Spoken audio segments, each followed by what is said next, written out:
Hi everyone, welcome to Fade Street. I'm so excited for our lesson today. I miss you guys all so much and I cannot wait to see you when kind of things calm down and all that good stuff. But I'm very excited for today's lesson. Before we get started, we have a couple of videos to sing along to and dance to, and I have put the link to those videos down in the description box below.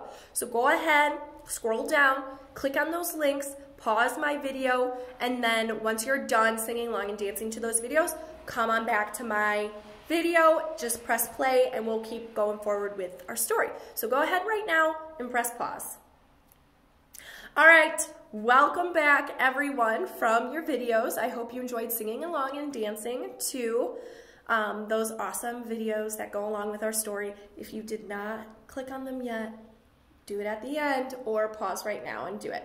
Okay, I'm going to introduce you to our Bible verse buddy, Mac. Here's Mac. He's a rhinoceros. He's super cool looking. Look at how strong he is. He is super fun. I love rhinoceroses.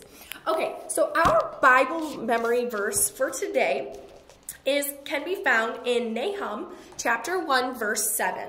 Okay, so our Bible verse is, "The Lord is good, a strong refuge when trouble comes." Okay, so there's three parts in this verse, and we have hand motions that go along with them. So I'm gonna tell you and show you those motions now. So it goes, "The Lord is good." Put your hands over your heart. "The Lord is good. He's a strong refuge." Refuge is like a safe place, so build a safe house over your head. A strong refuge when trouble comes. So we're gonna look into the distance like, okay, we see that trouble coming. Okay, so I'll do it again for you. "The Lord is good, a strong refuge when trouble comes." Nahum 1:7. "The Lord is good, a strong refuge when trouble comes." Nahum 1:7. Okay, so that's our verse for today. So we're going to be thinking about this idea of the Lord is good. When trouble comes, God still has a plan for us. The Lord is good, no matter what. And not in the, like sometimes we're like, "Oh, how you doing today?" "Oh, good. You know, not great, not bad, just good." You know, it kind of means like that medium, like, "I'm okay, I'm good." But no, when we talk about the Lord is good, it's not just like, it's no. God is good. When there is evil, no. God turns away from that always because he is purely good. When there is things that are bad and going wrong, no. God stands strong and he is good. He doesn't shake away from when evil comes. He is just good. And so we need to remember that. And especially in this story, there's some bad things that happen. This is kind of a sad story today.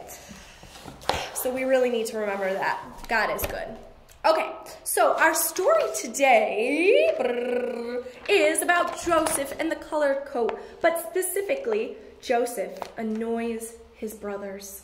Oh man, there's Joseph. He looks kind of funny. Look at his big smile. Okay, Joseph annoys his brothers. So today we're going to be learning about how there are two sides to every story. So in this situation, we have Joseph's side. I'm going to say the Joes. And then we have the brother's side, the bros. Okay, so as we read, we're going to think about the two sides of this story. Okay, so before we get started, we are going to be in Genesis. So, you know, we have the Bible. In the Bible, we have all these books, all these stories. So we're going to be in the book of Genesis, chapter 37. And in chapter 37, we're going to be looking at this story of Joseph. And this story is Joseph's dreams. Okay, so a little bit of history. In the Bible, God has this big plan for this special family. They're called the Israelites. Now, Abraham was the great-grandfather of this family, the Israelites. Then Abraham had a son named Isaac, who had a son named Jacob.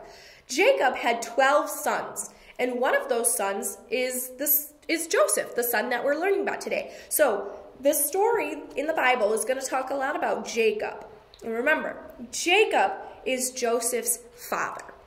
Okay, so Jacob had 12 sons. That's a big family. Now, I know you guys here who are watching, you have families, you have brothers and sisters.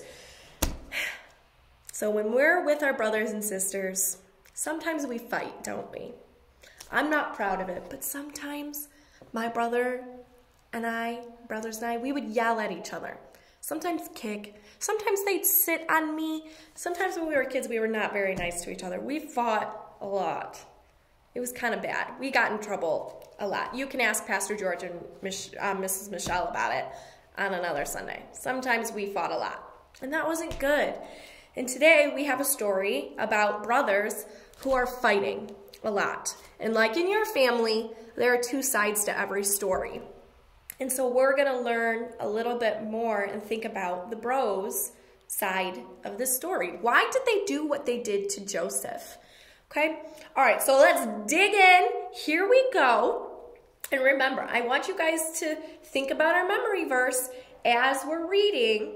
The Lord is good, a strong, here, let me do the motions. The Lord is good, a strong refuge when trouble comes. Okay, I want you to keep that in your brain as we're reading. All right, so we're going to get started in chapter 37. Here we go. Jacob lived in the land where his father had stayed, the land of Canaan. Okay, so remember, Jacob's Joseph's father. This is the account of Jacob, Joseph's father. Joseph, a young man of 17, was tending the flocks with his brothers, the sons of Bilhah, the sons of Zilpah, his father's wives, and he brought their father a bad report about them. Okay, so here we go. Joseph and their brothers were tending to the flock, and Joseph brought a bad report to the dad. So Joseph went up to dad and be like, hey, dad, my brothers, the bros, they're not doing what they're supposed to be doing. And the bros got in trouble. Okay, we don't know what the bros were doing, but we know that they weren't doing what they were supposed to be doing. They weren't tending the flocks like they should have been. They weren't working hard. Maybe they were goofing off. I don't know. The Bible doesn't give us the specifics, but we know that the bros weren't doing what they were supposed to. And then they got caught. Okay, have you ever been like, mom's like, okay, go make your bed. And instead you're like on your phone or you're playing a game, and then mom comes in and she's like, wait, I told you to go make your bed. And she's kind of mad at you. Well, that's what happens here. Jacob told his sons, go tend to my flocks. And then Joseph tells Jacob, hey, the brothers aren't tending to the flocks. So then the bros, the 11 bros, got in trouble by their father Jacob. So now they're mad. Okay, the bros are mad. And you know what? It's okay to be mad. They got in trouble. It's okay to be mad or sad about it. But it's not okay to be mean because you feel mad or sad. Okay, so it's okay to feel mad or sad, but it's not okay to be mean because you're mad or sad. Okay, so here we are. The bros are mad, and now they're about to do something horrible to Joseph because they're feeling angry. All right, now let's find out more of why the bros feel so angry. So verse 3. Now, Jacob loved Joseph more than any of his other sons. All right, we're going to pause here. Okay, so the bros feel jealous. So they feel mad. They feel jealous of their brother Joseph because Jacob, their dad, loves him more. Which, I don't really know. I don't know. That's kind of like, ooh, that makes me sad thinking about if my dad loved my brothers more than me. So let's keep reading. So he loved Joseph more than his other sons because he had been born to him in his old age, and he made a richly ornamented robe for him. When his brothers saw that their father loved him more than any of them, they hated him and could not speak a kind word to him. Okay, so now Joseph, feeling loved by his father, gets this really awesome coat. Now guys, in the olden days, it was like people only had 1 or 2 outfits. It's not like now where we have like 50 outfits. No, people only had like 1 or 2 things that they wore. And so to get a coat and especially like that was this colorful, that was expensive because dyes and fabrics and weaving the pattern together was all really difficult. And so to get a gift like this, it was like, whoa, like a brand new car. Okay, so the brothers, again, were jealous. They were angry because Joseph tattled on them. Now they're jealous.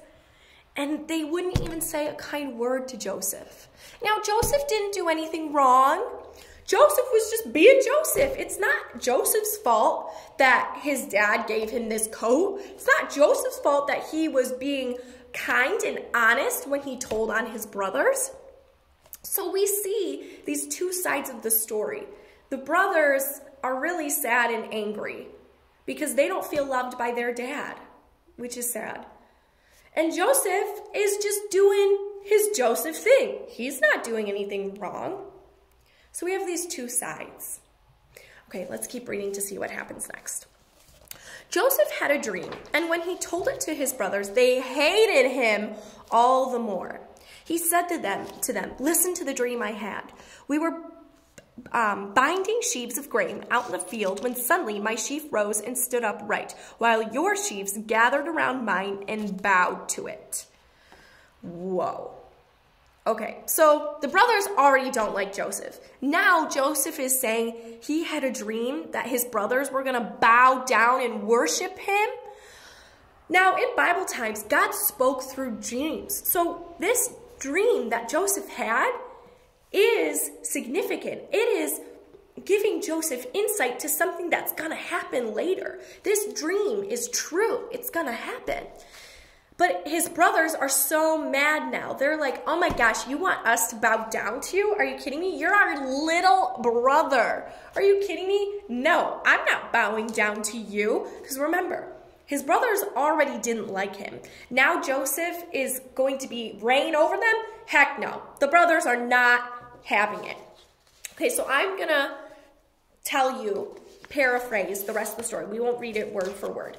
Okay, so now what happens? Well, the brothers are furious, okay? They're like, this is ridiculous. We don't want Joseph thinking he's better than us, constantly feeling like he can tell on us to dad. Heck no, we need to get rid of him.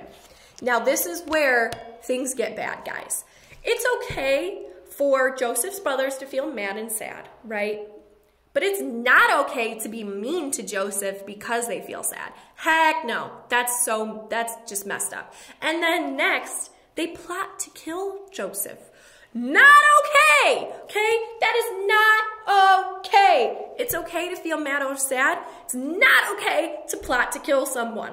All right, Joseph's brothers, they have some just mentally, no, they're not thinking straight. This is not okay. They're not thinking straight. They're plotting to kill their brother. So, one brother, his name is Reuben. He's the oldest. He doesn't like this idea of killing Joseph. He's like, okay, this is not a good idea. Reuben is like, he knows. Like, Reuben's like, I'm not a killer. This is a really bad idea. So Reuben tries to persuade all the other brothers, hey, let's just put him in a well. We'll put him in a well. He won't have any food or water and he'll die eventually, okay? You know, we don't have to kill him because the brothers, the original plan was they were going to dip his coat in animal blood so it looked like Joseph got eaten by an animal. And Reuben was like, nope, let's just put him in a well and he'll die that way. But secretly, Reuben was like, well, I'll put him in the well and then I'll come back later and get Joseph out of the well. Because Reuben didn't want to kill him. Okay, so again, Reuben was going to put him in the well and then come back later to get him. Because I think he really loved his brother, you know. So, Genesis, let's go back to the story here and let's hear what happened. Now, so when Joseph came to his brothers, they stripped him of his robe, the richly ornamented robe he was wearing, and they took him and threw him into the cistern. Now the cistern was empty. There was no water in it. And again, that's the well. As they sat down to eat their meal, they looked up and saw a caravan of Ishmaelites coming from Gilead. Their camels were loaded with spices, balm, and myrrh, so they were probably kind of rich. Where was I? Sorry, guys. And they were on their way to take them down to Egypt. Okay, so they were unloading things. Judah said to his brothers, "What will we gain if we kill our brother and cover up his blood? Come, let's sell him to the Ishmaelites and not lay our hands on him. After all, he is our brother, our own flesh and blood." His brothers agreed. Okay, so now Judah, the brother, is like, you know what? I don't really want to kill him either. This is not a good idea. Yikes. How about we sell him? Then we'll get some money. We can tell Dad he died somehow. We'll get money. This is a better plan. He's our flesh and blood. I mean, we don't want him to be dead. Okay? So when the Midianite merchants came by, his brothers pulled Joseph up out of the well and sold him for 20 shekels of silver to the Ishmaelites. Who took him to Egypt.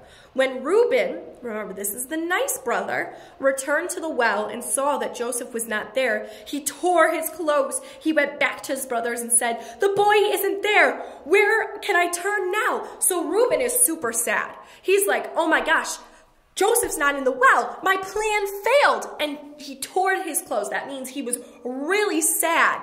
And he was like, "Where is Joseph?" So he went to his brothers and he's mad now. And he's like, "Where is Joseph? What am I going to do?" And so this is where we're pausing our story for today. Joseph, this is a crazy story. Can you imagine now? Let's pause. Let's think about Joseph is scared. He was just thrown into a well by his brothers, felt betrayed, and now he's being sold into slavery. This is a crazy story. It's filled with hatred and jealousy and unfair situations. But, and this is where our Bible verse comes into play. Can anyone remember it? The Lord is good, a strong refuge when trouble comes. Okay, trouble has come. Joseph is sold into slavery, but remember Joseph's dream that one day his brothers were going to bow down before him. Okay, God still has a plan, a really important plan, because God is good. God is really good. Okay, so next week, we're going to learn a little bit more about what is God's plan. Remember that dream Joseph had is very important. And now, remember the last part of our verse is when trouble comes. Trouble has come, but God is good. All right, so we have an activity as well, but that's going to be in a separate video. So go ahead and click on my separate video for kind of our closure and our activity. All right, so I'll see you guys in my next video. Bye.